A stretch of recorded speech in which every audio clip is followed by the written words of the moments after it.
Oh, what's going on, Vikings fans? Skol side, back again with another Minnesota Vikings video. Thanks so much for the support on the channel recently. Almost at 800 subs. Absolutely incredible. I have a ton of ideas for this channel moving forward. I like the community we have. But anyways, I'm going to be doing a little self-reflecting on the Minnesota Vikings. I know there's been a lot of talk on the refs and Dan Bailey pretty much being the only reason we lost. I don't think that's good. I don't think that's how we should be going about it. That's not why we lost. I'm going to be explaining to you guys why, the real reason why the Minnesota Vikings lost, and it's not just because of the refs or Dan Bailey. Even though they played an impact, that's not the entire reason why. Can't blame refs, can't blame your kicker for why you lose a football game. Anyways, Vikings, tough loss to Tampa Bay. Let's figure out really the reason why. Let's talk about it.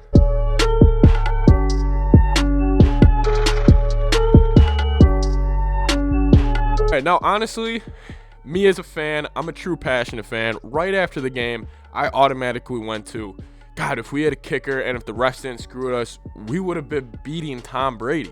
And yeah, maybe in an alternate reality, an alternate universe, maybe that's true. And I get the impact they played on the game. Dan Bailey left 10 points on the board. 10 points. That's a ton of points in football. That's a whole touchdown and a field goal. And then also, Jeff Gladney, I'll even take just 2 plays that the refs kind of messed up. I'll take 2 of the, there's mainly 4 big calls that they really went against the Vikings. The Jeff Gladney defensive pass interference in the end zone on Mike Evans. He ended up getting an interception on that play. And yes, normally you blow the whistle down, so I wouldn't even consider that. Or else that would have been a pick 6. Let's just say he doesn't even get the pick 6. He just gets the pick. That's 7 points because Tampa Bay ended up scoring on the next play. I'm not even assuming, let's just say the Vikings go down and score on the next play. That could have been more than a 7-point swing. Let's just say right there, Tampa Bay, 7 points. We're already up to 17.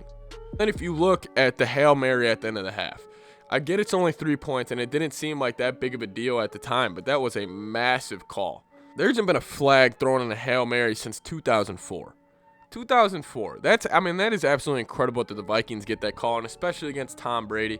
And then also when Tom Brady was going to spike the ball, I don't know if you guys know this, but when you're spiking the ball, it has to be one hand on the ground. You only have to have one hand on the football when you spike it. If it's 2, it's a fumble. And I'm shocked that Tom Brady even went with 2 because he's the biggest veteran they have in the league. Anyways, he went to. They shouldn't even had a chance at the Hail Mary. Anyways, whatever. There's another 3 points. So you got 10 points off the refs, 10 points off our kicker missing field goals. Definitely plays an impact. That's not what I'm trying to say. However, my problem with Vikings teams and this team this year, they are an incredibly talented team. I think there's talent all over the field if you look at this team, and we don't even have our full roster here right now. I'm talking offensively, there's talent across the board. Defensively, there's still talent across the board. But the thing that makes me so mad about the Vikings, you're going to Tampa Bay. You gotta get touchdowns. You cannot put, I know they were not going in there saying, hey, we're gonna probably kick 3 field goals today. That's the difference. The Vikings, they had goal to go. So inside the 10 on Tampa Bay 2 times. 2 times, and you take sacks, you make it even a harder field goal on Dan Bailey instead of going and getting 7 points. Why don't you go and get 7 points? Instead of we're like, oh, Dan Bailey left 10 points off the field. You could just turn to the offense and say, you guys left 2 touchdowns off the field.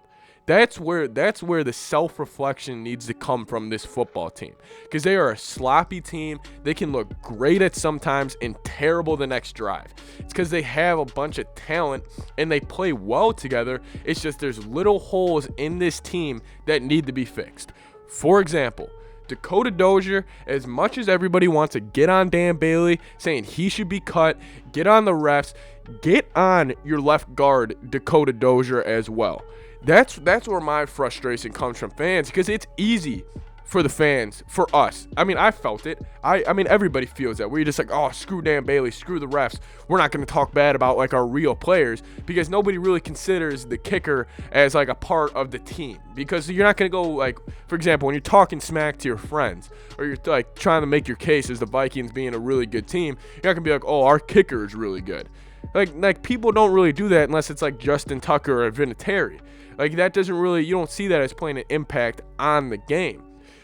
Like I was saying, Dakota Dozier was frankly awful. He was awful against Tampa Bay. And I thought Dakota Dozier really was stepping up and having a better year. You know, his name, we've been talking about him a lot. He's been struggling a lot lately. He's been playing bad. He's been doing this. I really thought he was going to step up against Tampa Bay. I thought the whole O-line was going to step up, and they did in the run game. However, in the pass game, they were terrible. I mean, there was just certain plays where you have these key mishaps. When you're in the red zone, you can't take a sack, because that just changes the play calling. You can't run the ball then, and you also want to stay aggressive, so you're passing the ball, and then you take another sack. And the thing that made me so mad was the sacks he gave up.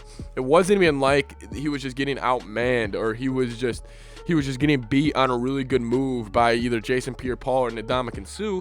He was getting beat on simple twist concepts. And a twist concept, for everybody who doesn't know, it's when you take the D tackle and the D end and you twist. And one goes like, so for example, the D tackle will go attack the offense left tackle, and the D end will attack the guard. Dozier on one of the plays just followed the D tackle, which is exactly that's exactly what they want you to do, because then he comes in when the D end twists around. He's coming right up the gut, right where Dozier's supposed to be. And then, of course, we know how Cousins is. He's not Lamar. He's not going to escape that. Not many quarterbacks can escape that. Of course, he gets sacked. That plays an impact. And now also, offensively, you want to go get touchdowns? Listen, Dalvin Cook, stay on your feet for a couple of those plays. He was great yesterday. He was great on Sunday. I thought Dalvin played one of his best games of the year, considering the context. I know he did not blow it up and have a crazy 175 yards like you've seen him, but he had 120 yards and a touchdown against the best rushing defense in the NFL.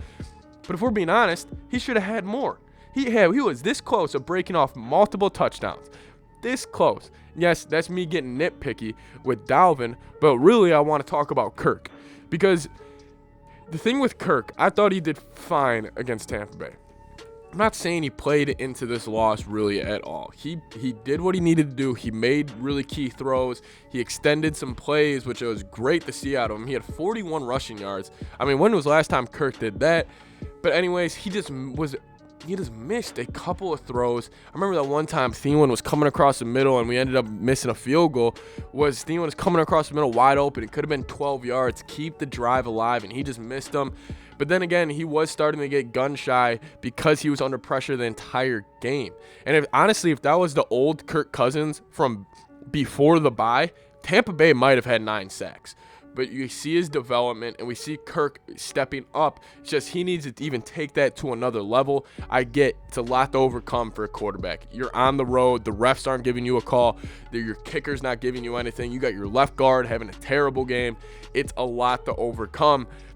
But if you want to be that team, and if you want to be on the level of the Chiefs, if you want to be on the level of the Saints, if you want to stay consistent and stay winning 12 to 13 games, just like Rodgers, you go win a couple of those games. So you got nothing going your way. Again, I'm nitpicking with Kirk. I thought he played fine, but I thought there was a couple plays where, hey, you don't take that sack. You throw the ball outside the end zone, because a couple of times when you're in the red zone, you don't need to take a sack. You can just throw it outside that's what's so nice. You could just say you're targeting a receiver and just throw it over his head. As we've seen him done, he has done that before. Mishaps. This is a sloppy football team. This is a talented football team. Incredibly inconsistent, incredibly sloppy on Sunday. I really just want to make this video because it's easy for us to say, hey, the refs, Dan Bailey, we would have won this game. And you know what? What if Dan Bailey hits all of his kicks and we get that Jeff Gladney pick and we don't get that pass interference on the Hail Mary? You know what? Maybe we win the game even when we're playing sloppy. But the point being, you need to be proactive as a football team. Don't put yourselves in those positions where your kicker is deciding the game, where the refs are deciding the game. You want your quarterback, you want your head coach, you want Dalvin Cook, you want Jefferson, you want Harrison Smith, you want those guys deciding the football game.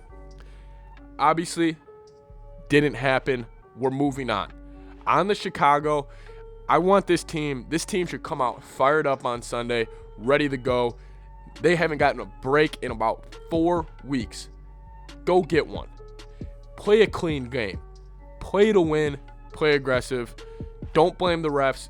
Don't blame Dan Bailey. Be proactive, and you go win the game, for they don't have to.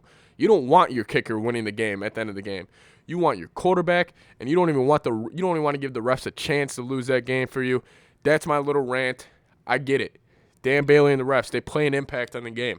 I'm not going to sit here and act like they don't. I'm not going to be naive. However, I'm also not going to be so naive where they are the only reason we lost, because eventually you got to man up, score touchdowns over field goals. That's my little rant. Anyways, guys, if you guys are new here, please subscribe to the channel. Leave a like on the video, comment down below. Let me know what you guys think about this video. I feel like this could be a little controversial. Anyways, let me know what you guys think. Skol Vikes. Let's go beat Chicago this weekend.